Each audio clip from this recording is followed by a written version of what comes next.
Well, in the EFL, we're just getting news story under news story. But there's a real battle going on between the EFL and the EFL Championship clubs right now. So there's 3 news stories I want to talk about in today's video. It'll be a shorter video today. I'm going to talk about my reaction to Derby officially appointing their administrators. I'm going to talk about my reaction to the other East Midlands side, Nottingham Forest, appointing their new manager, Steve Cooper. And I'm also going to talk about the possibility of potential more points deductions, but for other EFL clubs. So we've got a lot to cover today. If you guys like what you see, please give the video a like and just tremendously up the channel. Let's aim for 15 likes. I think that'll be a terrific target. Please also hit that subscribe button if you haven't done it. It does really help. Let's try and get to 800 subscribers as soon as we can. And please share this video and this channel to as many people as you can. That's how we're going to grow as a family. But without any further ado, let's unravel my reaction to the 3 latest championship stories.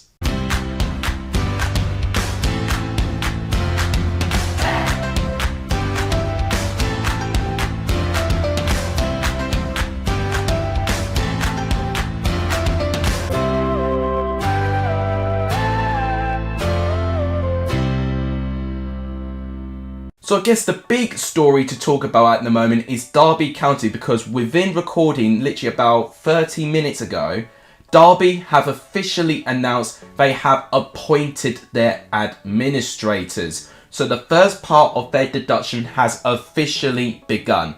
They've now been given a minus 12-point deduction, and that means right now, this is what the table looks like. Derby are now last place with minus 2 points, with Peterborough just surviving. That means there is a 9-point gap for safety for Derby County, which is not a good sign in itself. So Derby are already going to find it tough to try and get that overturned. I would say Derby have done well to actually get as many points as they have done to actually make sure the deduction isn't too severe. Unlike for what Sheffield Wednesday did last year, where they just took way too long to get past their deduction. And of course they had their deduction reduced to 6 points in the end. Derby will most definitely have at least 12 points deduction, but they could have a further 9-point deduction alongside with that as well, making it minus 21, and that would put Derby's minus points all the way down to minus 11, and that will be 18 points of safety.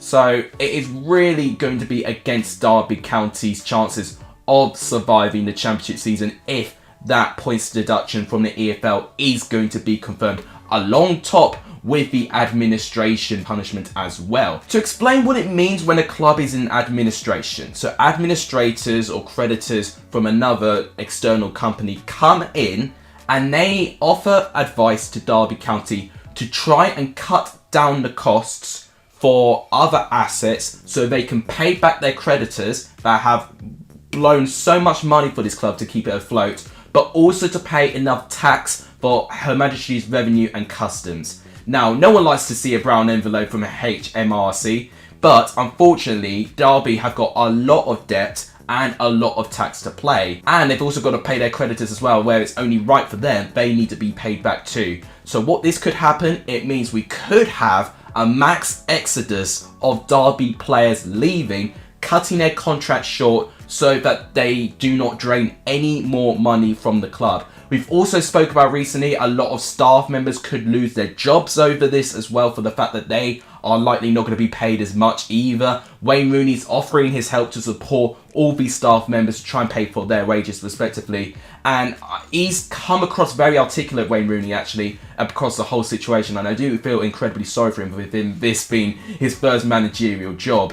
Now, Mel Morris has spoken out recently as well, saying that he has made a big mistake in spending 200 million to try and get Derby to the Premier League. It's nearly worked twice, obviously under Steve McLaren, that Bobby Zamora last minute goal against QPR, denied him the first try. And then of course against Dean Smith's Aston Villa under Frank Lampard, Derby just fell short there as well.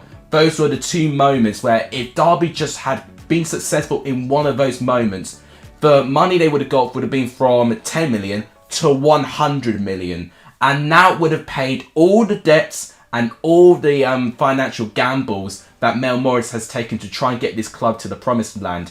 Now, unfortunately, I think with the current rules and regulation on, and especially on financial fair play, with the big split of money from one league to another, some of these owners are going to gamble. They are going to try and gamble to get to the promised land. And it almost encourages them to try and gamble on it as well. And that's why I'm upset about the owners. They should know better than this. They should know not to gamble hundreds of millions of pounds to try and get a club to a certain location so that they can invest in more money. I know there's the risk reward situation, have a risk, but then a potential reward for that. But if you don't get the reward for it and you put too much of a risk in, then you almost would put the bloody club out of business. And that is what Mel Morris has really put in jeopardy for Derby County.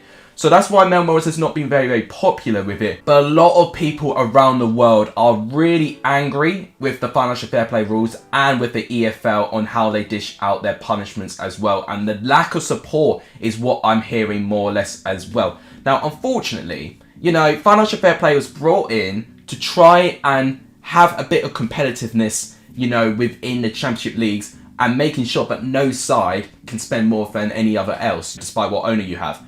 But you could argue the parachute payments from the Premier League that they have introduced quite recently to recently relegated teams just kind of goes against what financial fair play was suggesting. You've got to look at the amount of money that Fulham spent. They spent nearly double as much money as anyone else, which just speaks volumes of how much of a disconnect that is and from that ethos. So definitely there is a lot of people that are angry about the situation and people that are a bit confused, which I don't blame them really, because we've had punishments like this before. Basically identical to Wigan. They had to go to administration and they were given 12 points as well. And unfortunately for Wigan, they were only within a matter of points of surviving. So it would be devastating for Derby if they are this close to surviving. And, I'm already thinking about that defeat against Peterborough when they were 1-0 up. Is that sort of defeat going to cost them? Because of course Peterborough are now the team surviving with 7 points. If Derby had won those points, then I can do the maths.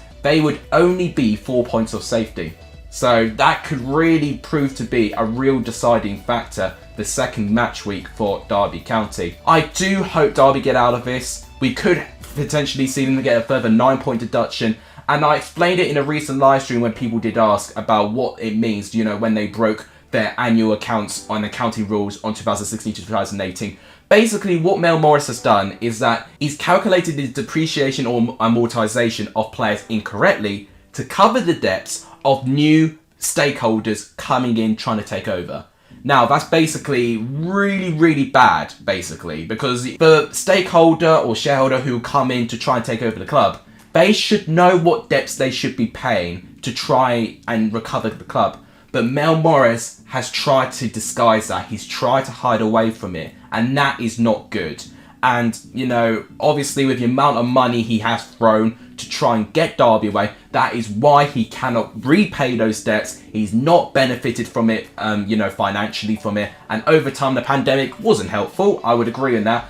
And there was a lot of controversy when the EFL did grant a loan for majority of the championship clubs. It was around 80 million of a loan to try and support the clubs. But Derby didn't get it. And that was one big talking point when they released their first statement with their administration. And I looked at it thinking, yeah, it's a bit unfair, but I do understand morally why EFL have done that. And it's a punishment pretty much for them overspending, trying to pay like a parachute payment club where they don't have that right.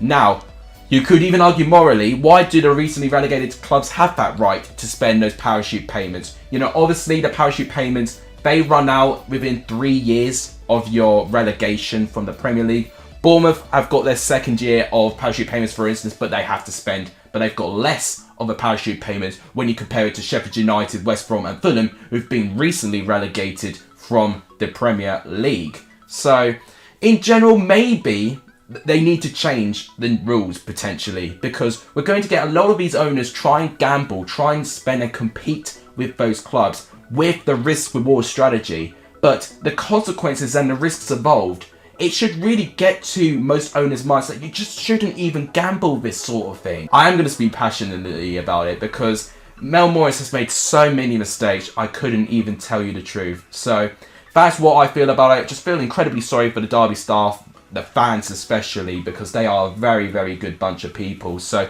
I can only pray that Derby get out of this, either it's -12 or it's -21 points deduction.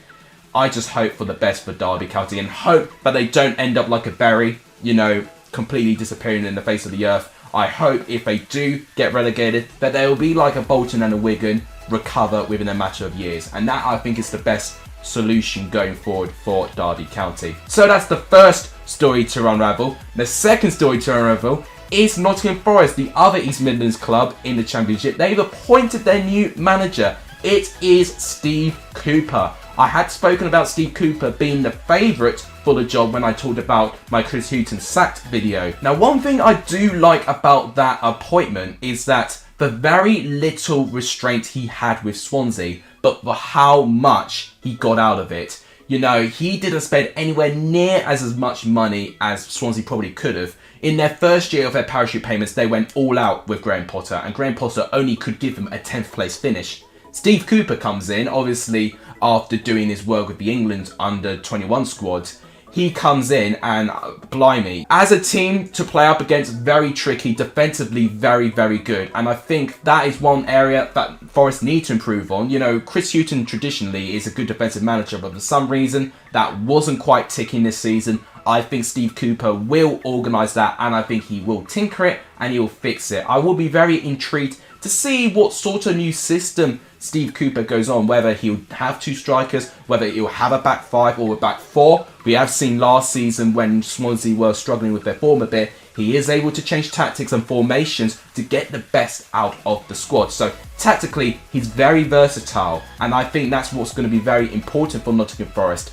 Now, one area I do fear that he might not be able to address very quickly is the goal scoring. That was a problem last season, which is what got Lamucci sacked in the end. And obviously the season before that, we saw the likes of Lewis Grabban getting 20 plus goals, and the season, you know, after that, last season, would only be 7 goals. So goal scoring, I don't know if he's going to fix, because even at Swansea, I do remember Swansea did not score many goals. He had the likes of Ayew to be the one in charge to drive forward in the right hand side and to really take players on and to create those goals. Maybe he can look at Zinkernagel and try and mould him into that sort of player. He can potentially be that type of player. In terms of strikers, he had, you know, you'd think about the likes of Jamal Lowe being in that position, or maybe even Liam Cullen at times last season. So he'd probably look at Grabban or maybe Lyle Taylor, maybe even starting them together potentially. I just don't see those two strikers being Steve Cooper players, and I'll be interested to see if he stays on for next season, what sort of transfer window he's going to get as well, how many of that starting 11 or that squad he's going to depart. I think he'll love working with the likes of Brennan Johnson. He has been, for me, the standout player for Nottingham Forest so far this season. His 2 assists has been absolutely sublime, driving forward, taking players on, and the crosses can be absolutely inch perfect. He did it against Coventry, and of course he did it in Nottingham Forest's first win against Huddersfield Town. So overall, I think there's a lot of potential there that Steve Cooper's got with, and when you look at that squad, I definitely think it's a good enough squad that can definitely improve up the table. As it stands now, they're officially not rock bottom anymore. They're on 4 points, and when you look at it, they're only 3 points off safety, so it's not the end of the world, and especially Steve Cooper can get a good run of form with this Forest side, then they would almost be thinking, you know, they shouldn't have worried about relegation in the first place. So they can be very forgiven if they definitely improve their form in this stage of the season. I just feel Chris Hughton, maybe with his style, it would have been a bit old-fashioned, and unfortunately it looked like that the goal scoring was just not coming through, and when you don't get defence or attack right, then you've got a real problem. You know, we had no clean sheets under Chris Hughton. Forest kept their first clean sheet with Chris Hughton not being there. If Steve Cooper can improve their defence, at least what they can do, at least they could try and get a point per game, which I think will improve their chances of survival. But definitely trying to grind out wins as well, and trying to get the likes of Johnson or Zinkernagel to be those two creative players to try and create those goals. If he can, definitely get them on the ball more, and not to necessarily get them so isolated like they were under Chris Hughton, because, you know, Forest had to defend a lot. If they can get them involved, then I think they can be important players for this Forest side. So I'm intrigued about this appointment, and I think that's the best word for it. A good appointment, and I think it's an exciting opportunity for Nottingham Forest. But how many times have we said that Forest have got a really good manager? You know, I remember back to Aitor Karanka where he came in thinking, you know what, he's the real deal, he'll get them up. And then we thought the same, obviously, with Chris Hughton, thinking, okay, you know, every time he goes to a championship club, he gets the best out of them, and Forest just seem to have this curse, don't they, you know, with managers. Obviously, with the amount of managers they've turned over in the past 10 years, this will be close to their 20th manager in the past 10 years. So I hope for Steve Cooper's sake that he can potentially end that curse and get Forest a bit of stability, because their support and fan base this season have been absolutely unreal. They undoubtedly deserve a lot more for what they've been promised. And the final story I'm going to go on is the potential of more clubs getting a points deduction. Now, I heard from John Percy Telegraph recently, and he's a very reliable source when it comes to EFL clubs, that Reading could get a 9-point deduction agreed by the EFL for breaking the rules. Obviously, they had a transfer embargo, which was from breaking those rules, but why is it taking this long to try and get an agreement sealed? We've not even seen most of these teams agree on a deal. You know, I think back to the Birmingham 9-point deduction they had, that wasn't agreed upon the EFL either. So there's a lot of inconsistency going on, which I think is what people are very frustrated with the EFL. But to be fair, they do try what they can to try and be as quick and as concise and as articulate as they can to try and explain, you know, those points going through. Now, Reading have undoubtedly broken the rules, hence the embargo. Now, what I'm thinking is, there was a period, you know, near the beginning of the season where we saw about 10 teams in a chance of potentially getting a transfer embargo. It turned out in the end that it was only going to be Reading, Derby and Hull who are going to have the transfer embargo. We've heard Derby already with their 12-point deduction, and they could potentially get 9 further penalty points. Reading have been heard with those 9 points potentially. But what does that mean for Hull? Are Hull going to get those points deduction now? That, for me, as a neutral fan of the Championship, has really ruined the competitiveness in the bottom 3. And I think with a lot of these clubs spending money, trying to really push these teams forward, you could say, okay, it's the owners being way too risky and then being absolute clowns in trying to really try and gamble the future of their club. But you can look at it thinking it's a statement for them that they think that the teams above, you know, around the recently relegated teams, that is a bit unfair, and that they are spending so much more money with those parachute payments and then trying to make a statement, almost like a political statement on it. My decision on that, I'm undecided what side I'm with, to be honest. For me, you always got to stay with the rules of FFP, but the parachute payments, does it give an unfair advantage? I mean, we've seen recently, more for recently relegated clubs have been having a lot more success in getting that golden ticket to the Premier League, and it's been very rare for a non-parachute payment club to get up there. Brentford have been a bit of an exception to that, of course. Leeds were an exception to that. Sheffield United were an exception to that as well. But majority of the time, the teams that go up are the teams that have been given extra financial support from the Premier League. And should the Premier League maybe give more, you know, split more of their money from TV licenses to the EFL clubs? That's been a debate that's been happening for a long, long time now. So unless something catastrophic happens again, that is unfortunately when they start to think about it. And it shouldn't get to that stage for me. You know, when Bury went down out of business, you know, that's when they really thought about trying to combat these things. And recently, of course, we saw the Super League, which I know is a bit unrelated to the Championship, but we look at the fines that they had, and, you know, they're completely fine with it. But the fines given to the EFL clubs, it really affects them so much more. So maybe potentially the penalty points potentially may be a bit unfair as well. And a lot of it is down to just, unfortunately, you know, your owner.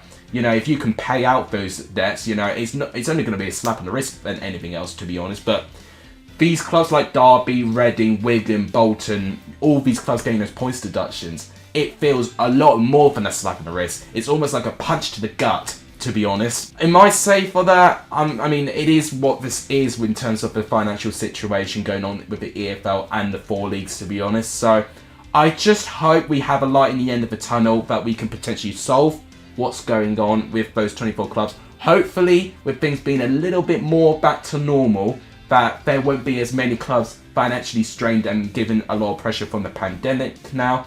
So hopefully, fingers crossed, we see a little bit more of a brighter future. But don't be surprised, guys, if we see any more drama unfold in terms of Championship, League One, League Two, and, you know, other clubs from other leagues below go out of business, because COVID has definitely struck all these clubs in a really devastating way. But I think that wraps up my reaction to the latest Championship news. If you guys want me to do more of these financial video talks, it would meld well with the course I'm studying, please give the video a like. It just remembers to help the channel. Please do hit that subscribe button if you are new around here, and let me know, Forest fans, what you think of Steve Cooper going in. I'll be very interested to know. And please hit that subscribe button and share the video to as many people as you can. All of that really helps. But I'll wrap it up. Thank you guys so much for watching. You guys are legendary if you saw the end of this video. And as always, I'll see you guys very, very soon. Take care.